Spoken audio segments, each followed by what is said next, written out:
आशा करते हैं आप लोग बहुत अच्छे होंगे। द परफेक्ट स्टडी में आप सभी लोगों का स्वागत है। आज हम लोग अमृत क्लास की फर्स्ट क्लास को लेने जा रहे हैं भैया। बिल्कुल बेसिक से सीडीपी के हम लोग प्रीवियस ईयर कह लो या फिर इंपॉर्टेंट क्वेश्चन को डिस्कस करेंगे। देखिए, मैं आपको पहले बता दूं, एक सीरीज हम लोग स्टार्ट करें अमृत क्लास नाम से। इसमें हम लोग प्रीवियस ईयर हो गए, इंपॉर्टेंट क्वेश्चन हो गए या फिर जो भी टॉपिक पढ़ाई जाएगी उसके सिलेक्टेड क्वेश्चन को कवर करेंगे। एक तरीके से हम लोग जो कुछ भी पढ़े रहेंगे इसमें हम लोग प्रैक्टिस कर लेंगे। तो आज अभी ये पहली क्लास है, इसके बाद मैं थ्योरी पढ़ाऊंगा, उसके बाद ये क्लासेस जाएंगी लगातार। अभी मैथ की अमृत क्लास एक हो चुकी है, उम्मीद करते हैं उसे भी आप लोग देखे होंगे, समझे होंगे। आज हम लोग सीडीपी यानी चाइल्ड डेवलपमेंट एंड पेडागोगी या फिर जिसे बाल विकास कहते हैं उसके इंपॉर्टेंट क्वेश्चन या फिर प्रीवियस ईयर को डिस्कस करेंगे।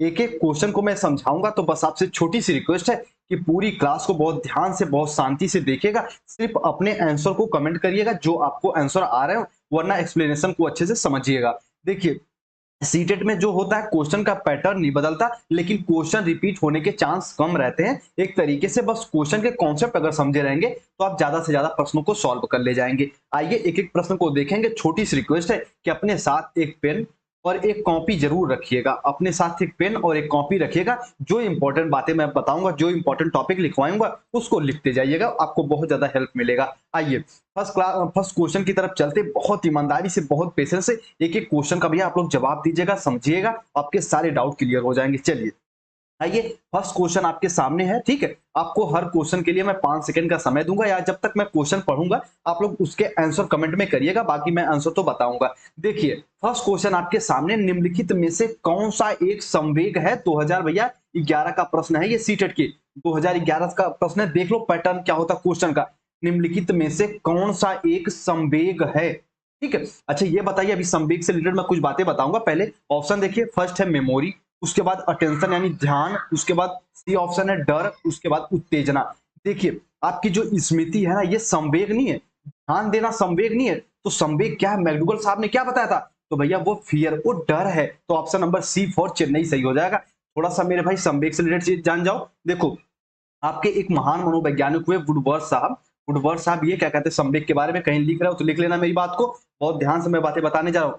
वुडवर्ड संवेग के बारे में क्या कहते हैं? व्यक्ति के गति में अथवा उसके आवेश में जो मेरे भाई चेंजेज आता है, जो परिवर्तन आता है, उसी को हम संवेग कहते हैं। दूसरे शब्दों में कह सकते हैं, व्यक्ति के गति में, आवेश में जो परिवर्तन आता है भैया, उसे ही हम संवेग कहते हैं। मान लो अभी ये सामान्य रूप से आप चल रहे हो, यहां मान लो आप सामान्य रूप से चल रहे हो, अगर आपको कोई बता दिया भैया पीछे बारिश आने वाली है, आप दौड़ने लगे, यानी आपका एक तरीके से आपका संवेग जाग चुका। अभी वर्तमान स्थिति से जो भी आपका शारीरिक परिवर्तन हो गया भैया, वही है संवेग, वही है इमोशन, ठीक है। ये कहते हैं आपके प्यारे वुडवर्ड साहब। और थोड़ा संवेग के बारे में जानो। देखो, संवेग के बारे में जो मुख्य रूप से जिन्होंने बताया, उसका श्रेय किसको जाता है? तो प्यारे भैया मैकडूगल साहब को। किसको जाता है? मैकडूगल साहब को। अच्छा, मैकडूगल साहब ने कौन से सिद्धांत का प्रतिपादन किया था?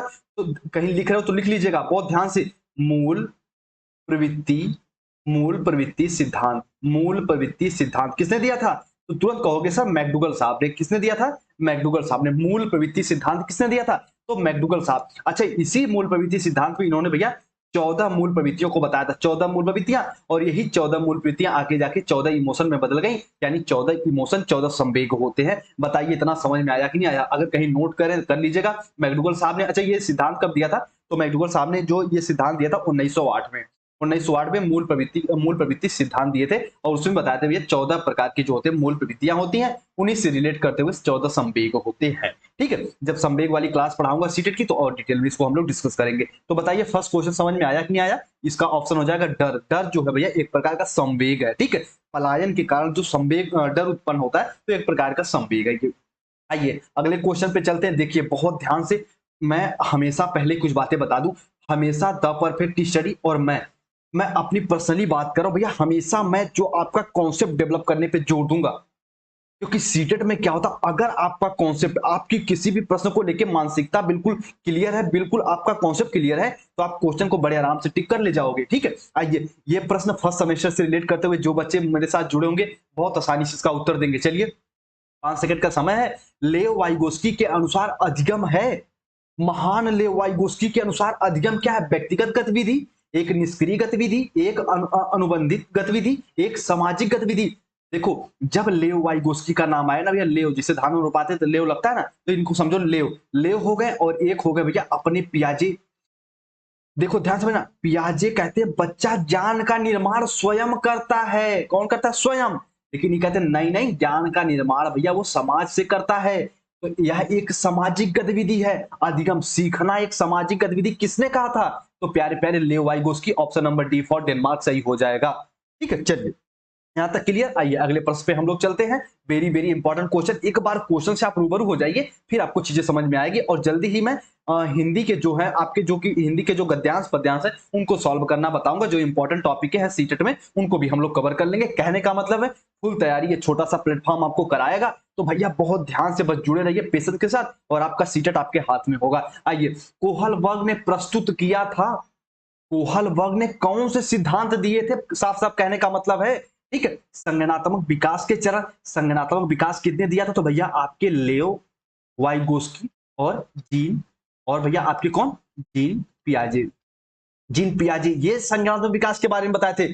फिर भी संगठनात्मक विकास के बारे में पूछे तो हम जीन पियाजे टिक करेंगे। ठीक है, उसके बाद शारीरिक विकास के चरण, संवेगात्मक विकास के चरण और नैतिक विकास के चरण। तो कोहलबर्ग साहब जो थे वो नैतिक विकास के चरण के बारे में बताए थे, नैतिक मोरल डेवलपमेंट में। अच्छा, अब थोड़ा सा कोहलबर्ग इंपॉर्टेंट है। देखो सीटेट में क्या होता है ना, थोड़ा सा यहाँ बातें समझते हो। सीटेट में सीडीपी में चाहे पेपर 1 हो, ठीक है, चाहे पेपर 1 हो चाहे पेपर 2, 3 मनोवैज्ञानिक इंपॉर्टेंट है। एक तो भैया आपके कौन है? एक तो आपके हैं कोहलबर्ग, एक है आपके, ध्यान समझना, एक है आपके कोहलबर्ग और दूसरे कौन है? ध्यान समझ, दूसरे कौन है? दूसरे आपके हैं भैया पियाजे साहब। कौन है? पियाजे साहब। और तीसरे कौन है? आपके लेओ वाइगोस्की साहब। कौन है? लेओ वाइगोस्की साहब। 3 मनोवैज्ञानिक इंपॉर्टेंट, तीनों पे भैया अलग अलग क्लास लूंगा, बिल्कुल बेसिक से समझाऊंगा। और यहाँ से हर साल 5 से 6 क्वेश्चन देखने को मिलते हैं, तो सारे क्वेश्चन आप टिक कर पाओगे। देखिए, कोहलबर्ग ने कौन से सिद्धांत प्रस्तुत किए थे भैया? नैतिक विकास के। आप थोड़ा सा नैतिक विकास से कुछ चीजें समझ जाओ। देखो सबसे पहले यहाँ पे लिखिए कोहलबर्ग, अगर कहीं नोट करें कर लीजिएगा, बहुत इंपॉर्टेंट बातें बता रहा हूँ। कोहलबर्ग ने जो नैतिक विकास का सिद्धांत दिया था भैया ना, किसका? नैतिक विकास का। नैतिक विकास के बारे में जो उन्होंने बताया था, किस उम्र से लेके? तो भैया 10 से लेके 16 वर्ष की आयु में, एक कहानी के माध्यम से, एक कहानी के माध्यम से बताया था इन्होंने, कहानी के माध्यम से। अभी जब कोहलबर्ग को पढ़ाऊंगा तो डिटेल में बताऊंगा, पहले थोड़ा थोड़ा ब्रीफ में जान जाइए। उसके बाद कोहलबर्ग ने 3 स्टेज में, 3 चरण में भाई मेरे भाई के 3 स्तर बताए थे सीखने के, यानी नैतिक विकास के 3 स्तर बताए थे। कौन कौन से? सबसे पहले हम बात करेंगे प्री कन्वेंशनल, प्री कन्वेंशनल, उसके बाद कन्वेंशनल, उसके बाद पोस्ट कन्वेंशनल, यानी पूर्व परंपरागत, पूर्व परंपरागत, पूर्व परंपरागत। उसके बाद अगला परंपरागत, उसके बाद अगला कौन सा है भैया? परंपरागत। उसके बाद थर्ड कौन है? उत्तर परंपरागत। कौन सा है? उत्तर परंपरागत। तो कोहलबर्ग ने 3 स्टेज बताए थे नैतिक विकास के। कौन सा? एक तो भैया पूर्व परंपरागत, परंपरागत और उत्तर परंपरागत। इसके भी इन्होंने जब एक तरीके से और इसको डिवाइड किया तो ये टोटल 7 भागों में इन्होंने बांट दिया, यानी ये जो तीनों पार्ट है भैया इनको 7 भागों में बांट दिए। वो पहले को ये बांटे थे भैया कितने में? 3 में, और दूसरे को ये बांटे थे 2 में, और उसके बाद ये 2 में बांटे थे। उम्मीद करते इतना समझोगे, बाकी जब कोहलबर्ग को मैं पढ़ाऊंगा तो और अच्छे से इनको बताऊंगा। ठीक है, चलिए, कोहलबर्ग ने प्रस्तुत किया था नैतिक विकास के चरण। उम्मीद करते इतनी बात मेरी समझे होंगे। अब थोड़ा सा आगे चलिए, आगे चीजों को समझते हैं। वाइगोस्की के अनुसार बच्चे सीखते हैं, यहाँ पे ले वाइगोस्की होना चाहिए, अगर वाइगोस्की याद कंफ्यूज मत हो गया। लेओ वाइगोस्की के अनुसार बच्चे कैसे सीखते हैं, अभी हमने ऊपर ऊपर समझे थे। तो लेओ वाइगोस्की के अनुसार बच्चे जब पुनर्बलन प्रदान किया जाता है, option number A, option number B परिपक्व होने से, ऑप्शन नंबर सी अनुकरण से, ऑप्शन नंबर डी वयस्क और समवयस्क के परस्पर क्रिया करने से।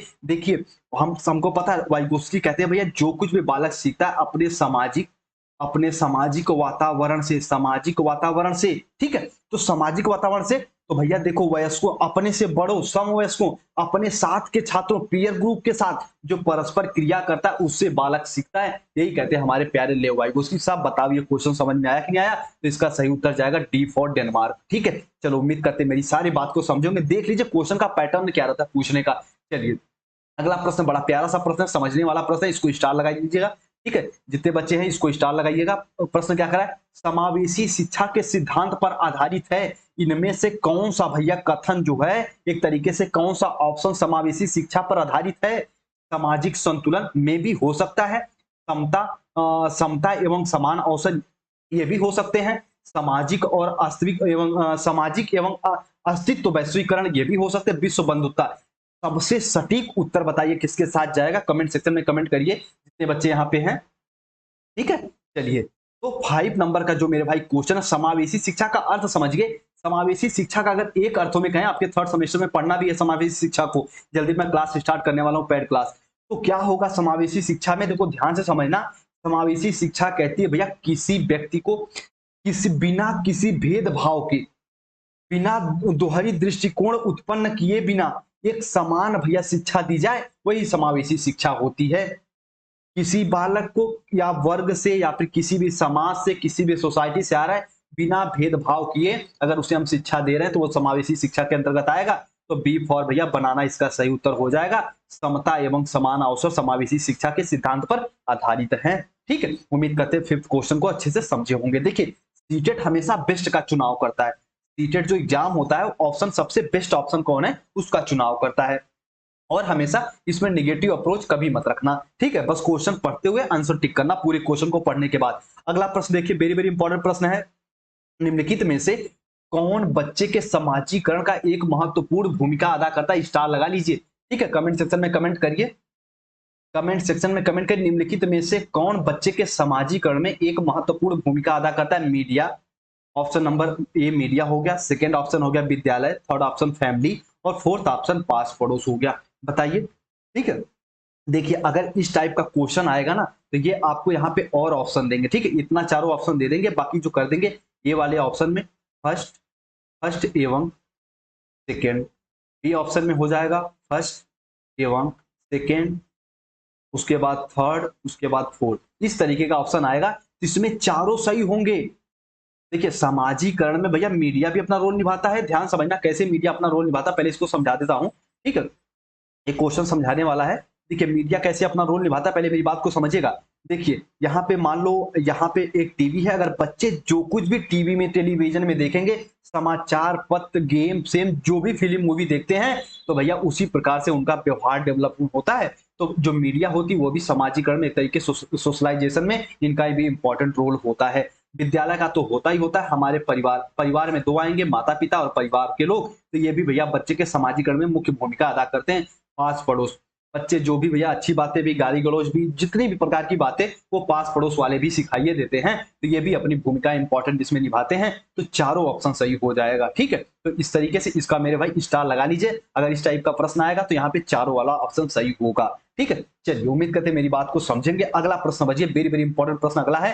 विद्यालय और समाजीकरण के बारे में निम्नलिखित में से क्या सत्य है, क्या ट्रू है? विद्यालय और समाजीकरण के बारे में क्या सत्य है? फर्स्ट ऑप्शन देखो, ऑप्शन पढ़ते ही मेरे भाई टिक मत क्या करिए। फर्स्ट ये है, विद्यालय समाजीकरण का का पहला मुख्य कारक है। जो विद्यालय है वो समाजीकरण का पहला मुख्य कारक है, हो भी सकता है। उसके बाद अगला, विद्यालय समाजीकरण का एक महत्वपूर्ण कारक है, ये भी हो सकता है। समाजीकरण में विद्यालय की कोई भूमिका नहीं होती, ये तो 110% गलत हो जाएगा। आप ही सोचिए, समाजीकरण में क्या विद्यालय की भूमिका नहीं होती है? तो ये तो भैया पहले ही गलत हो गया। उसके बाद समाजीकरण में विद्यालय की बहुत थोड़ी, देखिए अगर सीटेट में बहुत थोड़ी हो, नहीं हो, तो अधिकतर ये प्रश्न गलत ही हो जाते हैं। तो ये ऑप्शन गलत ही हो जाते हैं, तो ये भी ऑप्शन नहीं होगा। तो बताइए फर्स्ट और सेकंड में से कौन सा सही होगा? ठीक है, चलिए जो बच्चे बी फॉर बनाना कह रहे हैं बिल्कुल सही है। विद्यालय समाजीकरण का एक महत्वपूर्ण कारक है, ना कि पहला मुख्य कारक है। पहला मुख्य कारक समाजीकरण का तो हम परिवार को लगाएंगे, ना कि विद्यालय को। तो इस प्रकार से यहाँ पे पहला मुख्य कह दिया, इसलिए ऑप्शन गलत हो गया। सेकंड वाला ऑप्शन सही हो गया। सेकंड वाला ऑप्शन इसका सही हो जाएगा 7 का। ठीक है, बी फॉर बनाना। आइए अगले प्रश्न पे चलते। उम्मीद करते सारे प्रश्न को समझेंगे ईमानदारी से, सच्चाई से। जो बच्चे जुड़े हैं बिल्कुल अच्छे समझते चलिए सभी प्रश्नों को। निम्नलिखित में से कौन सा विकास का सिद्धांत नहीं है? 8वां क्वेश्चन वेरी वेरी इंपॉर्टेंट है, स्टार लगाइए। निम्नलिखित में से कौन सा विकास का एक तरीके से सिद्धांत नहीं है? विकास तुलनात्मक रूप से क्रमिक होता है, फर्स्ट ऑप्शन। सेकंड, विकास समय के साथ धीरे धीरे घटित होता है, ये भी बात सही है। विकास की सटीक गति प्रकृति जन्म के समय ही निर्धारित हो जाती है, नहीं भैया, विकास जन्म के समय नहीं निर्धारित होती। बालक जैसे जन्म लेता है, किस सोसाइटी में रह रहा है, कैसे उसको समाज मिल रहा है, कहाँ विद्यालय में पढ़ने जा रहा है, किस प्रकार की शिक्षा ग्रहण कर रहा है, उस पर डिपेंड करता है आपका ये डेवलपमेंट, आपका विकास, न कि जन्म के समय से। तो ऑप्शन नंबर सी वाला गलत हो जाएगा। सी फॉर चेन्नई इसका गलत है। उसके बाद व्यक्ति अलग अलग गति से विकास करते हैं। हम सबको पता है दो प्रकार के अगर व्यक्ति हैं भैया, दोनों में एक जैसी मानसिक स्तर नहीं होगा, कुछ पर कुछ आपस में चेंजेस जरूर होंगे। तो ये भी ऑप्शन सही है। तो इसका क्या पूछ रहा है कि निम्नलिखित में से कौन सा विकास का सिद्धांत नहीं है? तो भैया ऑप्शन नंबर सी जो है वो विकास का सिद्धांत नहीं है। विकास सटीक गति से नहीं होता, ठीक है। इतना इसके बारे में आप लोग जानते रहिएगा, ठीक है। उम्मीद करते हैं मेरी बात को समझे होंगे। चलिए आइए अगले प्रश्न पे चलते हैं। बहुत अच्छा, बहुत प्यारा प्रश्न है, सीटेट का ये क्वेश्चन है भैया। इसको अच्छा, प्रीवियस ईयर का क्वेश्चन है, इसको समझते रहिएगा। चरित्र का विकास होता है, हमारे कैरेक्टर का डेवलपमेंट कैसे होता है? हमारी इच्छा शक्तियों द्वारा हो सकता है, हमारे बर्ताव द्वारा हो सकता है, हमारे नैतिकता द्वारा, मोरलिटी द्वारा हो सकता है, उपरोक्त तो सभी के द्वारा। आइए इसको समझाता हूं। देखो ये आपका कॉन्सेप्ट क्लियर करेगा। देखिए इच्छा शक्ति मतलब अगर आप मेरे भाई जो भी कार्य करोगे उसी प्रकार का आपका कैरेक्टर डेवलप होगा, ठीक है। ध्यान समझना, अगर कोई पेशे से अगर डॉक्टर है तो उसका चरित्र जो होगा भैया, हम कहेंगे ये एक डॉक्टर है, उसका जो मेरे भाई चरित्र डॉक्टर में आएगा। इच्छा शक्ति, अगर आप टीचर है तो आप टीचिंग के क्षेत्र में है, अगर मेरे भाई तो आपकी इच्छा शक्ति जो है ये भी आपके चरित्र को डेवलप करती है। आप कैसे सोच रहे हो ये भी आपकी चरित्र को डेवलप करता है। तो ऑप्शन नंबर ए तो सही होगा ही होगा। बर्ताव और व्यवहार, इसको ऐसे समझिए। देखो ध्यान समझना, जब मैं मोरल डेवलपमेंट फर्स्ट सेमेस्टर में पढ़ाया था तो ये बात आपको बताया भी था। मेरी बात बहुत ध्यान से समझिएगा। बर्ताव और व्यवहार कैसे चरित्र को डेवलप करते हैं। आपके घर मान लो कोई मेहमान आ रहे हैं, अगर आप उनसे अच्छे से व्यवहार नहीं कर रहे हो, अच्छे से बातचीत नहीं कर रहे हो, अच्छे से उनके साथ उठ बैठ नहीं रहे हो, उनको प्रणाम नमस्ते नहीं किए, तो आपका व्यवताव, आपका बर्ताव, आपका बिहेवियर, आपका व्यवहार भी आपके चरित्र को डेवलप करता है। आपका व्यवहार बताएगा कि आपका चरित्र निगेटिव है कि पॉजिटिव है। उसके बाद नैतिकता, ये तो भैया 100% सही बात है। मान लो रोड पे जा रहे हो, कोई एक बुजुर्ग आदमी भैया मान लो गिर गया किसी कारणवश, उसको आप उठा रहे हो, तो भी आपको चरित्र को डेवलप करेगा, आपके चरित्र को वो भी प्रदर्शित करेगा कि आप किस तरीके के इंसान हैं। तो नैतिकता द्वारा भी आपके चरित्र का डेवलपमेंट होता है। तो ऑप्शन नंबर डी इसका सही हो जाएगा, डी फॉर डेनमार्क। उम्मीद करते हैं इस क्वेश्चन को डीप में आप लोग समझे होंगे। आइए अगले प्रश्न को समझिए, बड़ी इंपॉर्टेंट क्वेश्चन है भैया ये। विद्रोह की भावना की प्रवृत्ति निम्न में से किस अवस्था से संबंधित है? ठीक है, यहाँ पे बच्चे कंफ्यूज हो जाएंगे कि यहाँ पे पूर्व किशोरा मारे कि भैया मध्य किशोरावस्था। देखिए हम सबको पता है विद्रोह की जो भावना होती है वो कौन सी अवस्था में होती है? तो वो किशोरावस्था में होती है। इसी को ध्यान में रखते हुए मेरे भाई, आपके स्टैनली हॉल कहते हैं ना, कि आपके स्टैनली हॉल क्या कहते हैं, ये आपके स्टैनली हॉल साहब कहते हैं, स्टैनली हॉल साहब क्या कहते हैं कि जो किशोरावस्था है बड़े संघर्ष और तूफानों की अवस्था है, बड़े संघर्ष और तूफानों की अवस्था है। तो विद्रोह की भावना किससे संबंधित है? देखो जो पूर्व किशोरावस्था अगर ऑप्शन में है तो पूर्व किशोरावस्था को हम उत्तर बाल्यावस्था कह सकते हैं, ठीक है। जैसे उत्तर बाल्या खत्म होता तभी ना पूर्व किशोरावस्था स्टार्ट होगा। तो इसका सही ऑप्शन जाएगा मध्य, डी फॉर डेनमार्क, मध्य किशोरावस्था। यानी बालक जब किशोरावस्था में प्रवेश करने के बाद जब मध्य किशोरावस्था में रहता है तब जाके मेरे भाई उसका क्या होता है, विद्रोह की भावना। अगर वो सबसे ज्यादा कहते हैं ना कि इस अवस्था में जो उसके परिवार वाले होते हैं, उसके माता पिता होते हैं, वो बालक सोचता है कि हमारे रास्ते के बाधक हैं, ठीक है। अगर माता पिता कह रहे सुबह 4 बजे उठ के पढ़ो तो पक्का नहीं पढ़ेगा। अगर माता पिता कह रहे सुबह 4 बजे मत उठना तो उठ जाएगा। कहने का मतलब जो आपको हो कि भैया उसका विरोध करेंगे वो एक तरीके से इस अवस्था में। तो ये मध्य किशोरावस्था इसका सही ऑप्शन हो जाएगा, ठीक है। इसी के बारे में थोड़ा सा नोट पॉइंट करके लिखा है, इसे समझ लीजिए, वेरी वेरी इंपॉर्टेंट चीज है। कॉलसनिक इसके बारे में क्या कहते हैं कि किशोर यानी किशोरावस्था, जो किशोरावस्था के बालक होते हैं, जो किशोर होते हैं, एक तरीके से उन्हें क्या कहते हैं, प्रौढ़ों को अपने मार्ग में बाधा समझते हैं। यानी उनके जो भी भैया माता पिता हैं, जो भी उनके माता पिता हैं, उनको बाधक समझते हैं। वो सोचते हैं कि हमारे ये लक्ष्य को प्राप्त करने ही नहीं देंगे किशोरा, ठीक है। तो ये बाधक समझते, ये कथन बिल्कुल अच्छे से, कभी कभी डायरेक्ट कथन भी पूछ लिया जाता है कि किस मनोवैज्ञानिक के अनुसार जो बालक होते हैं वो प्रौढ़ों को अपने मार्ग में बाधा समझते हैं। तो कॉल सैनिक हो जाएंगे। ये अच्छे से समझ लीजिएगा, जो अपनी स्वतंत्रता का लक्ष्य प्राप्त करने से रोकते हैं।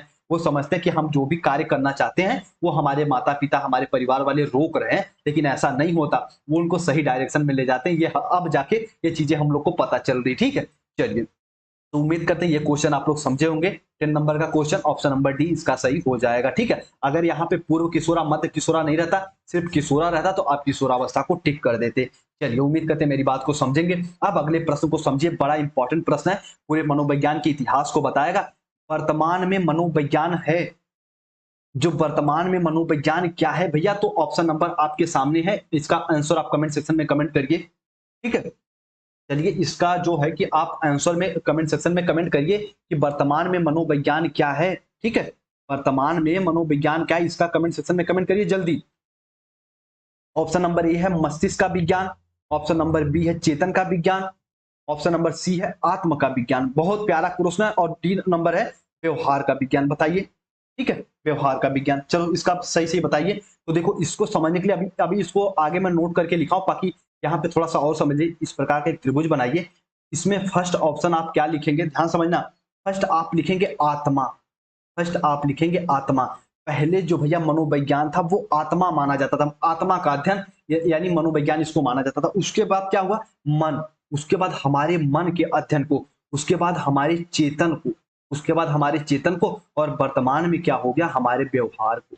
ठीक है, वर्तमान में हमारे व्यवहार को भैया, ये पूरा इसका एक तरीके से साइकिल हो गया कि अभी जो पहले क्या था आत्मा, फिर मन का विकास हुआ, फिर हम लोग मन का अध्ययन करने लगे मनोविज्ञान के अंतर्गत, फिर चेतन का, फिर अभी वर्तमान में किसका अध्ययन करते हैं मनोविज्ञान के अंदर, तो भैया वो व्यवहार का। ठीक है, चलो उम्मीद करते हैं इसको अच्छे से समझे होंगे। इसको कहीं नोट पॉइंट करके लिख लीजिएगा। तो option number D for Denmark इसका सही हो जाएगा। चलिए आइए अगले प्रश्न पे चलते हैं। अगला प्रश्न बड़ा प्यारा प्रश्न है। गर्भधान से बालक के जन्म तक की अवधि को क्या कहा जाता है।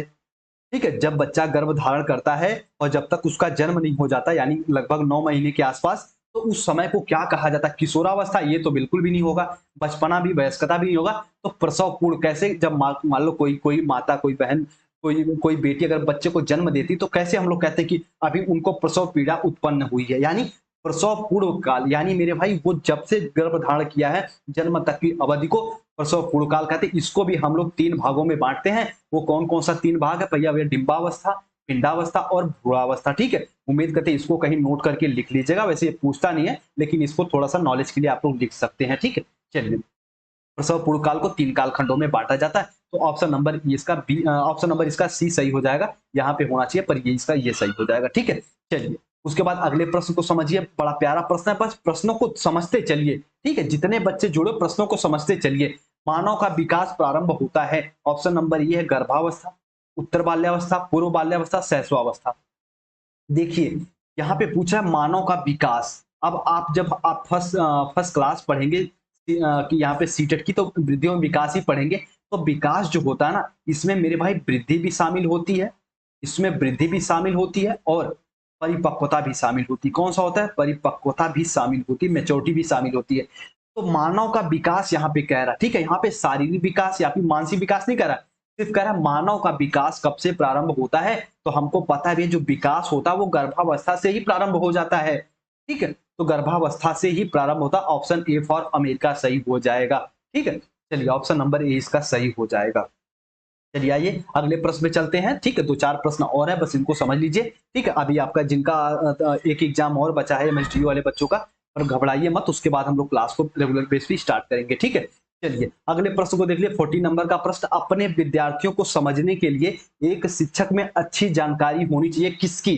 देखो ध्यान समझना, बाल मनोविज्ञान की बिल्कुल होनी चाहिए, बाल मनोविज्ञान की जानकारी रहेगी। तो बच्चों की आप रुचियों की, बच्चों की इच्छाओं की, बच्चों की आप एक तरीके से उनके सामर्थ्य के, आप इन सब चीजों के बारे में जान सकते हो।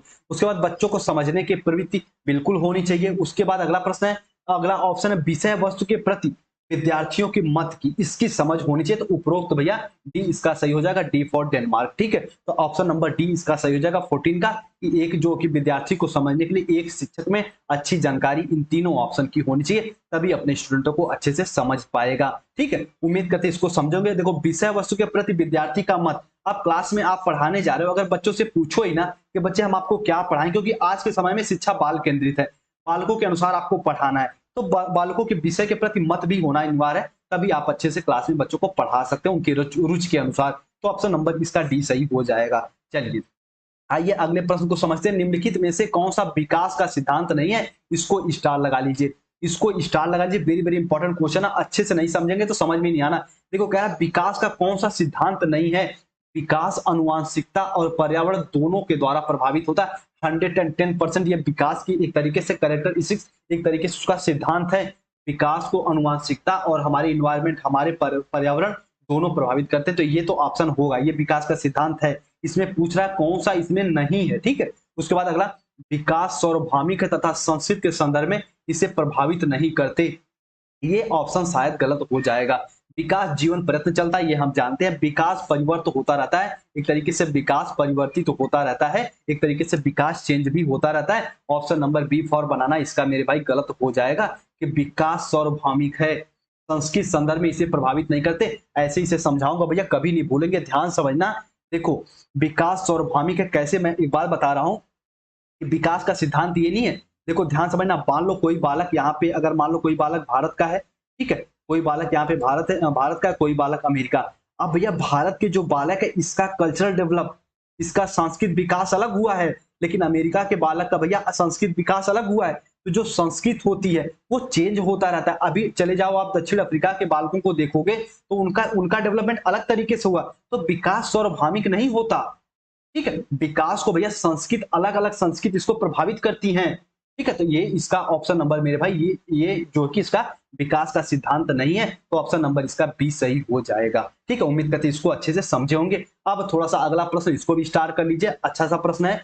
विकास का वही संबंध परिपक्वता मैच्योरिटी से जो उद्दीपन का यहाँ पे भैया डैश डैश है। देखो ध्यान समझना, विकास का वही संबंध परिपक्वता, जब बच्चा का भैया डेवलपमेंट होगा तो उसके अंदर मेच्योरिटी, एक तरीके से परिपक्वता आएगी। जब उद्दीपन बच्चे के सामने लाओगे तो बच्चे प्रतिक्रिया, बच्चे रिस्पॉन्स करेंगे। Option number B for banana सही हो जाएगा, ठीक है। चलिए उम्मीद करते हैं इस क्वेश्चन को भी अच्छे से आप लोग समझे होंगे। अब आइए अगले प्रश्न को समझिए। अगला प्रश्न समझाने वाला प्रश्न थोड़ा सा, परिपक्व विद्यार्थी की विशेषता क्या होती है।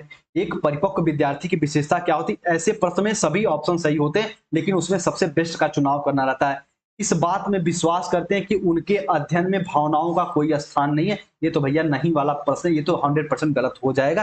परिपक्व विद्यार्थी, मेच्योर स्टूडेंट किसे आप कहोगे, अपनी बौद्धिकता के साथ अपने सभी प्रश्नों के द्वंद्वों, सभी प्रश्नों के कॉन्फ्लिक्ट को शीघ्र शीघ्र से समाधान कर लेते हैं। ये ऑप्शन सही हो सकता है, हो सकता है, ये 100% नहीं कहेंगे। उसके बाद अपने अध्ययन में कभी कभी भावनाओं की सहायता चाहते हैं, ठीक है। तो ये इसका कोई अर्थ नहीं है, भावनाओं की सहायता चाहते हैं, इसका कोई अर्थ नहीं है। उसके बाद कठिन परिश्रमों से में भी, कठिन परिस्थितियों में भी अध्ययन से विचलित नहीं होते। Option number D for Denmark सही हो जाएगा। वैसे बी ऑप्शन भी सही है, लेकिन सबसे सटीक ऑप्शन ये है कि उनके सामने कोई भी परिस्थिति आ जाए, चाहे घर की कोई भी परिस्थिति आ जाए, कठिन से कठिन, बुरी से बुरी, लेकिन तब भी वो भैया क्या करेंगे, अपनी पढ़ाई लिखाई नहीं छोड़ेंगे। और यही एक मैच्योर स्टूडेंट की मेरे भाई क्या होती है, स्ट्रेंथ होती है। और ऑप्शन नंबर बी भी इसका सही हो जाएगा कि अपने बौद्धिकता के साथ अपने सभी प्रकार के प्रश्नों को शीघ्रता से समाधान कर लेंगे। ये एक तरीके से परिपक्व विद्यार्थी की मेरे भाई विशेषता हो जाएगी। जो ऑप्शन नंबर बी है, एक तरीके से ये प्रतिभाशाली बालक के अंतर्गत आएगा। ये प्रतिभाशाली बालक के अंतर्गत आता, तो सबसे बेस्ट जो हो जाएगा वो डी फॉर डेनमार्क हो जाएगा, ठीक है। इतना समझे ना। आइए थोड़ा सा अगले प्रश्न पे चलिए। अगला प्रश्न भी बड़ा प्यारा प्रश्न है। निम्नलिखित में से कौन विकास का सिद्धांत नहीं है। विकास निरंतर चलने वाली प्रक्रिया है।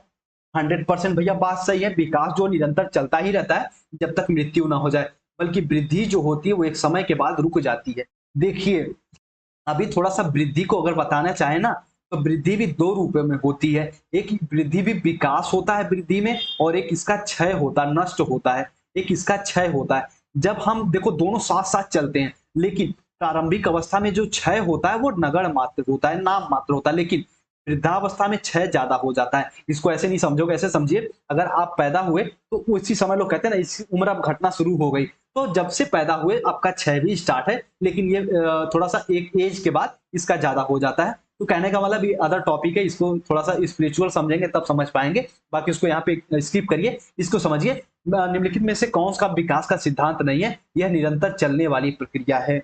ये तो भैया 100% है।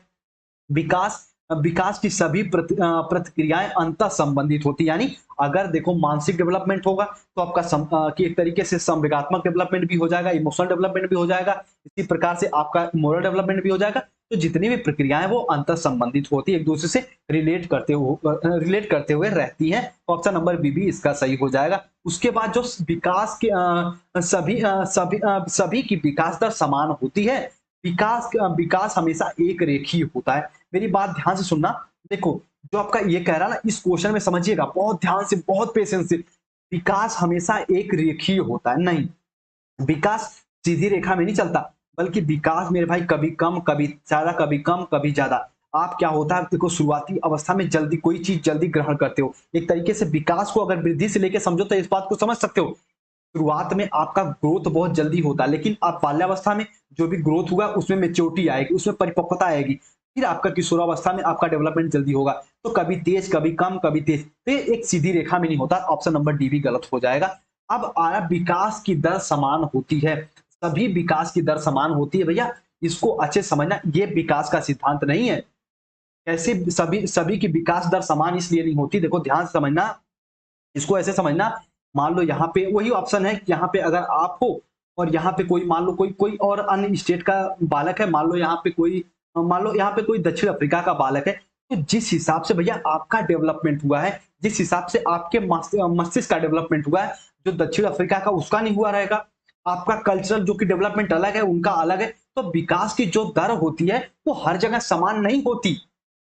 ठीक है, सभी विकास की दर हर जगह समान नहीं होती। उम्मीद करते हैं मेरी इस बात को बिल्कुल अच्छे से समझेंगे। और विकास का सिद्धांत इसमें क्या नहीं है, तो विकास का सिद्धांत भैया डी फॉर डेनमार्क इसका सही उत्तर हो जाएगा। ठीक है, तो ये विकास का मेरे भाई सिद्धांत नहीं है, डी फॉर डेनमार्क। विकास हमेशा सीधी रेखा में नहीं चलता, बल्कि विकास की दर जो होती है मेरे भाई वो सब जगह समान होती है। इसको अभी कुछ बच्चे कंफ्यूज होंगे, इसको मैं समझाने का प्रयास करूंगा तब आपके समझ में आएगा। ठीक है, आइए इसको मैं थोड़ा सा समझाने का प्रयास करूंगा, तब आपको समझ में आएगा इस दोनों ऑप्शन को। विकास की दर, देखो ध्यान से समझना, विकास की दर समान नहीं होती। और एक ऑप्शन, एक क्वेश्चन यहाँ पे आप ये देखे थे, ध्यान समझना, यहाँ पे एक क्वेश्चन देखे थे कि, एक क्वेश्चन ये देखे थे, विकास सार्वभौमिक है, संस्कृत इसे संदर्भ में इसे प्रभावित नहीं करते। तो आप पढ़े थे कि भैया जो विकास होता है वो सार्वभौमिक नहीं है, वो जगह जगह पे बदलता रहता है। लेकिन यहाँ पे विकास की दर की बात कर रहा है। ठीक है, यहाँ पे डेवलपमेंट के रेट की बात कर रहा है। जैसे अभी ध्यान समझना, यहाँ पे मान लो 2 वर्ष का बालक भारत में है, भारत में 2 वर्ष का बालक है, और यहाँ पे अमेरिका, यहाँ पे अमेरिका में 2 वर्ष का बालक है। तो दोनों बालक ऐसा नहीं ना भैया, जो भारत में 2 वर्ष का बालक है वो चलना प्रारंभ कर देगा, और जो अमेरिका में है वो अभी अभी रेंगते हुए चलेगा, नहीं। दोनों का विकास की दर समान होगी। इसको समझिए मेरी बात को कहने का सेंस। जो विकास की दर है, 2 वर्ष का बालक कहीं भी हो, देश के किसी कोने में हो, सबसे पहले वो रेंगेगा, उसके बाद पैर के बल चले, उसके बाद घुटने के बल, उसके बाद धीरे धीरे वो चलना प्रारंभ करेगा। तो जो विकास की दर होती है वो हर जगह समान होती है। ऐसा नहीं होगा कि बालक पहले तुतलाना प्रारंभ करे बाद में बोलना प्रारंभ करे, अरे पहले बोलना प्रारंभ कर दे और बाद में तुतलाना प्रारंभ कर दे, नहीं। बालक पहले तुतलाएगा फिर बोलेगा, कहीं का भी बालक हो, किसी भी देश का बालक हो। तो विकास की दर जो होती है मेरे भाई वो समान होती है। अगर थोड़ा सा इसको डीप में समझेंगे तो समझेंगे, वरना इसको मैं बाद में भी आपको समझाने का प्रयास करूंगा। स्टार इसको लगा लीजिए। तो इसका जो गलत उत्तर हो जाएगा, विकास हमेशा एक रेखीय होता है। ये भैया विकास का सिद्धांत नहीं है। विकास जो होता है वो घटता बढ़ता रहता है, जो विकास की प्रक्रिया होती है। उम्मीद करते इसको समझे होंगे। आइए अगले प्रश्न को समझ। निम्नलिखित में से कौन सा कथन सत्य नहीं है? निम्नलिखित में से कौन सा कथन सत्य नहीं है? सीखना व्यवहार परिवर्तन की एक प्रक्रिया, 100% सही है ये। वृद्धि एक जैविक प्रक्रिया, एक इंटरनल मेरे भाई प्रोसेस है, ये भी बात सही है। हमारे अंग वंग बढ़ते रहते हैं। विकास एक मात्रात्मक प्रक्रिया है, ये तो बिल्कुल भी नहीं है। विकास जो है वो कौन सा भी है? गुणात्मक। वो क्या है? गुणात्मक प्रक्रिया है। क्या है? गुणात्मक प्रक्रिया है, एक तरीके से गुणात्मक प्रक्रिया। तो option number C for Chennai गलत हो जाएगा। शिक्षा एक लक्ष्य उन्मुख प्रक्रिया, हमको पता है तो शिक्षा का मेरे भाई कोई न कोई लक्ष्य होता है। तो ऑप्शन नंबर डी भी सही हो जाएगा। तो कौन सा कथन इसमें सत्य नहीं है? तो सी ऑप्शन इसका सत्य नहीं है। विकास एक मात्रात्मक प्रक्रिया है। उम्मीद करते हैं इस क्वेश्चन को भी आप लोग अच्छे से समझे होंगे। ठीक है, चलिए अब थोड़ा सा अगले प्रश्न को समझिए। अगला प्रश्न बड़ा प्यारा सा प्रश्न है। मानव विकास को किस किस क्षेत्रों में विभाजित किया जाता है? वो फर्स्ट भैया शारीरिक, उसके बाद संज्ञानात्मक, संवेगात्मक, सामाजिक। अगला ऑप्शन है संवेगात्मक, उसके बाद संज्ञानात्मक, आध्यात्मिक, सामाजिक। जहां जहां आध्यात्मिक है उसको कट कर दीजिए, इसमें नहीं बांटते। तो आध्यात्मिक वाला गलत हो जाएगा, यहाँ पे मनोवैज्ञानिक हो गया, या फिर ये ऑप्शन सही होगा। तो भैया जो मानव की जो एक तरीके से उनको विकास है उनको बांटते हैं हम लोग शारीरिक, संज्ञानात्मक, संवेगात्मक और सामाजिक में। तो option number A for America सही हो जाएगा। ठीक है, चलिए उम्मीद करते हैं 20 क्वेश्चन को भी समझे होंगे। आइए अब नोट करके एक क्वेश्चन को यहाँ पे लिखा हूं। वैसे ऊपर ये हम लोग 11th क्वेश्चन को डिस्कस कर चुके हैं। बाकी जो वर्तमान में मनोविज्ञान जो मेरे भाई है वो व्यवहार का विज्ञान है। इसको ऐसे समझ लीजिए। ठीक है, इसको ऐसे समझिए, जो व्यवहार सबसे पहले क्या था मेरे भाई? हमारी आत्मा क्या थी हमारी? तो मनोविज्ञान के अंदर पहले आत्मा का अध्ययन किया जाता था। उसके बाद आत्मा का अध्ययन कर लिए, ध्यान समझना। मान लो सबसे पहले अगर आत्मा का अध्ययन कर लिए तो अपने मन का अध्ययन करते थे। मान लो मनोविज्ञान को माना जाता था ये मन का अध्ययन करता है। उसके बाद चेतना का, उसके बाद चेतना, फिर लास्ट में अभी जो प्रचलित है भैया वो कौन सा है, तो हम कहेंगे सर वो व्यवहार का है। तो ऑप्शन नंबर डी इसका सही हो जाएगा। पूछे वर्तमान में तो भैया कौन है, तो व्यवहार का। प्रारंभ में मनोविज्ञान के अंतर्गत किसका अध्ययन किया जाता था, तो आत्मा का। एक तरीके से माना जाता था कि आत्मा का अध्ययन ही मनोविज्ञान है। उम्मीद करते इसको मेरी बात को समझेंगे, ठीक है। चलिए, उम्मीद करते मेरी बात को अच्छे से समझेंगे। इसी के बारे में आपके प्यारे वुडवर्ड साहब क्या कहते हैं। जो बच्चे नोट कर रहे होंगे कहीं कर लीजिएगा, बहुत ध्यान से मैं बात बताऊंगा। जो बच्चे नोट कर रहे हैं कहीं कर लीजिएगा। वुडवर्ड साहब क्या कहते हैं कि मनोविज्ञान के विकास के बारे में कहते हैं कि सर्वप्रथम मनोविज्ञान ने अपनी आत्मा का त्याग किया। सबसे पहले मनोविज्ञान ने अपनी आत्मा का त्याग किया, फिर उसने अपने मन का त्याग किया। उसने अपने मन का त्याग किया, फिर उसने अपने चेतना का त्याग किया। और वर्तमान में जो भैया मनोविज्ञान है वो व्यवहार के स्वरूप को एक तरीके से मेरे भाई स्वरूप को स्वीकारता है, स्वरूप को एक तरीके से स्वीकार किया हुआ है। ये कहते हैं आपके वुडवर्ड साहब। उम्मीद करते हैं मेरी बात को समझेंगे। जितने भी क्वेश्चन आपके सामने डिस्कस किया गया है सारे क्वेश्चन को आप समझेंगे। और एक बात और, यहाँ पे मेरी बात समझते चलिए।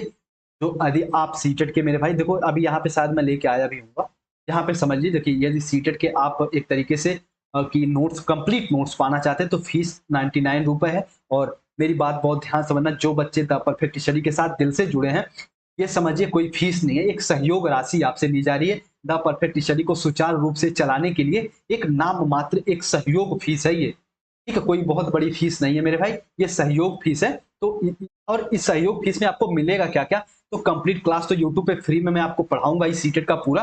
उसके साथ साथ कंप्लीट नोट्स आपको प्राइवेट जो बच्चे फीस पे करेंगे उसको कंप्लीट नोट्स मिलेगा। उसके साथ साथ प्रीवियस ईयर क्वेश्चन तो मैं डिस्कस करूंगा उसके साथ साथ इंपॉर्टेंट क्वेश्चन और एग्जाम टाइम में मॉडल पेपर आपको बिल्कुल सेलेक्टेड, बिल्कुल ईमानदारी से मॉडल पेपर तैयार किया जाएगा पंकज सर द्वारा और मेरे द्वारा। उसके साथ साथ आपके कोई भी डाउट हो आप तुरंत मेरे भाई इस टेलीग्राम ग्रुप में आप पूछ सकते हो। और आपका एक प्राइवेट टेलीग्राम ग्रुप बना दिया जाएगा सीटेट के लिए, जिसमें जितने बच्चे फीस पे किया, कुछ बच्चे पहले से भी हैं और यदि आप भी फीस पे करते हो तो आपको इसमें ऐड कर लिया जाएगा।